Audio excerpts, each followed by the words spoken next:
Welcome to TouchCloud channel. In this video we are going to see about loops in PowerShell.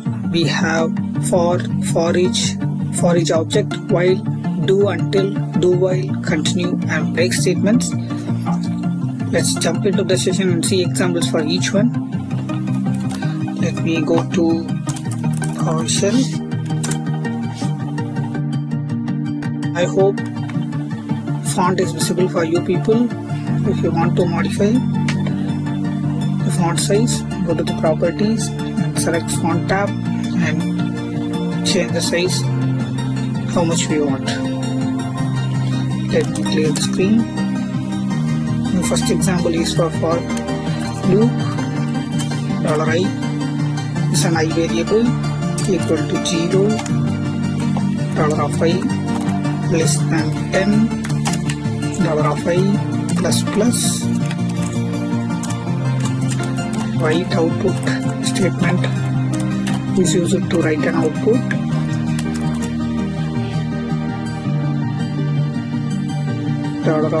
$i. We can use write output, write host, write echo. Any of these things will work out.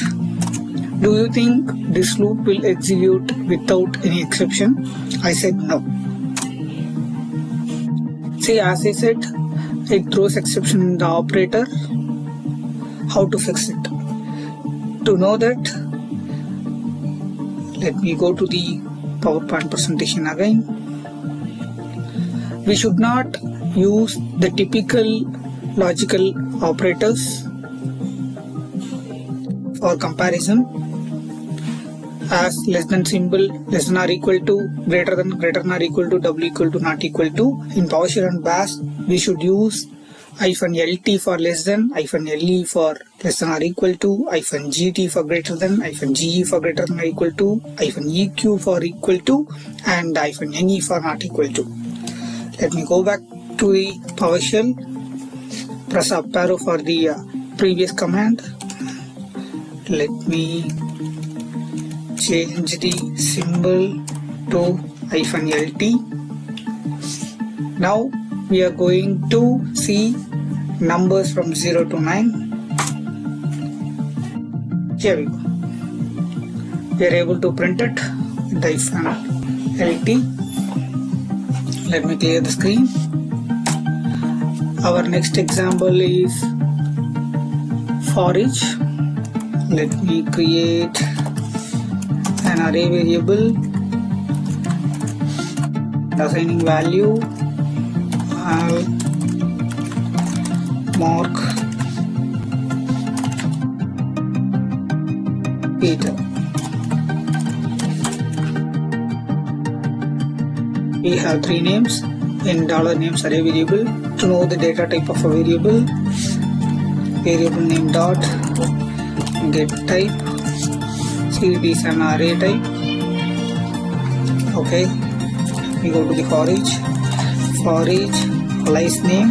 You can have any variable name, $x or $p or anything. I am having $name in singular form to retrieve values from names, plural forms of array variable. $names. As I said earlier, we can use write output, write host, write echo. Let me take echo.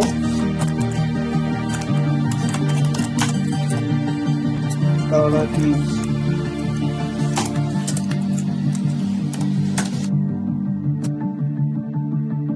See, I am able to see the output. Our next example is for each object. Let me clear the screen. The difference between for each and for each object is, for each object receives an input from the pipeline. We have $names, pipe symbol, for each -object.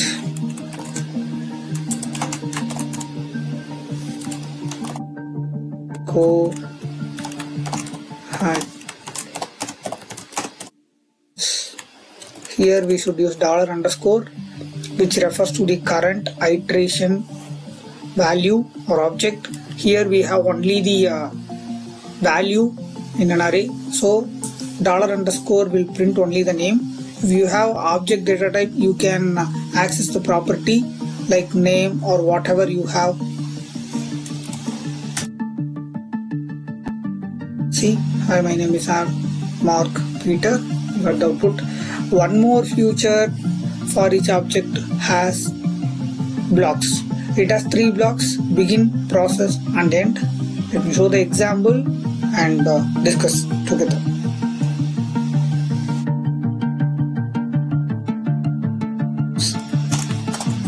So here I am going to take an use case like I need to store the names in an array and I want to know the count of the array value.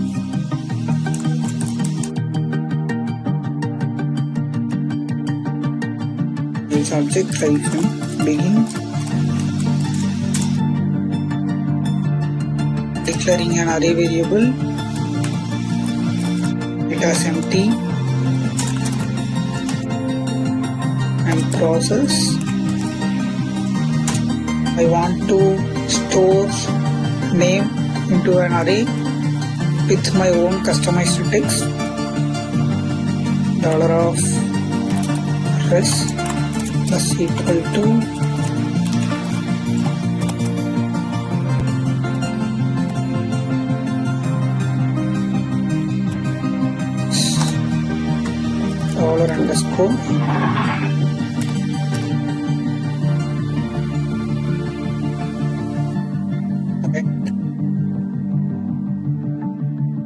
I want to show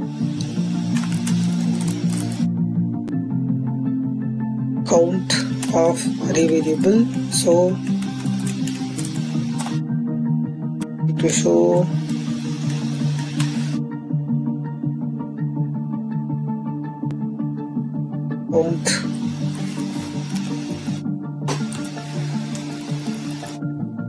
count is $_ start count.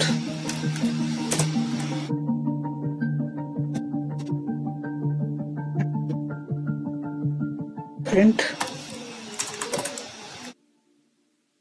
See, I am able to print the count of my array and I printed the values with my own customized text.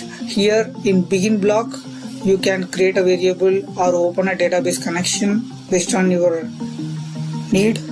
In process, we can do our customized operation. In the end, you can close the connection of database or application connection what you are going to use. So begin and end will work only one time, but process will work for each iteration item. I hope you understand the for each object. Let us go to next one file. Before that, I showed in the PowerPoint template, instead of using for each object, we can use modulo or percentage symbol instead of for each object. Both are similar. So I am deleting for each object and I am showing percentage symbol. See, I am getting the same output. So you can use either for each -object or percentage symbol after the pipeline. Let me clear the screen. I am declaring a variable. Here also I am taking the same use case, printing the numbers from 0 to 9 using while loop. While $n lt 10 echo $n, increment the value. See, I am able to print 0 to 9 using while loop. Let us go to the next example, do until.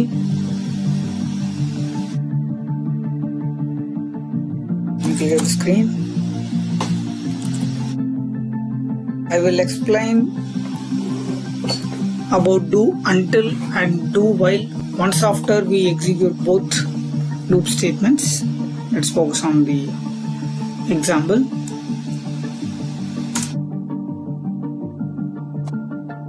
I'm reading number. To read an input from user, you have to use read host command. Enter number other than 0. So here the use case is like user can enter number continuously. Once he enters 0, loop exits until $num equal to 0. Okay, 1, 2, 3, 4, 5, 10, 100, 1000. Once I enter 0, loop exits. Let me go for while loop, having the same loop statement, and I am changing from until to while, and I am changing the operator from equal to not equal. Let us 1, 2, 10, 12, 1000, 32,000, 0, enter. So the common behavior between do until and do while both executes minimum one time even though condition mismatches. But as per the behavior, do until run until the condition becomes true, whereas do while run until condition becomes false. Do until behaves opposite of do while. We have two more statements. Let's go for continue. Let me take the same use case for $i equal to 0, $i less than 10, $i plus plus. Here my use case is to print values from 0 to 9 except 6. So I will have a if statement. If $i equal to 6,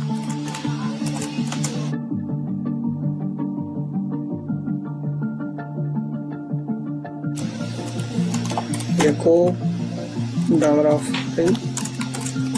See, I am able to print from 0 to 9. 6 is missed. When loop executes continuously, it checks for if condition. When the iteration $i is 6, loop skip that iteration and go for the next one. Let me take the same use case for break, but here I want to come out of the loop when my $i or I variable is 6. See, even though we have values from 0 to 9, but when iteration reaches 6, loop breaks and we come out from the loop. I hope the loop statements will be helpful for beginners for PowerShell. Let's meet in my next upcoming videos. Thank you.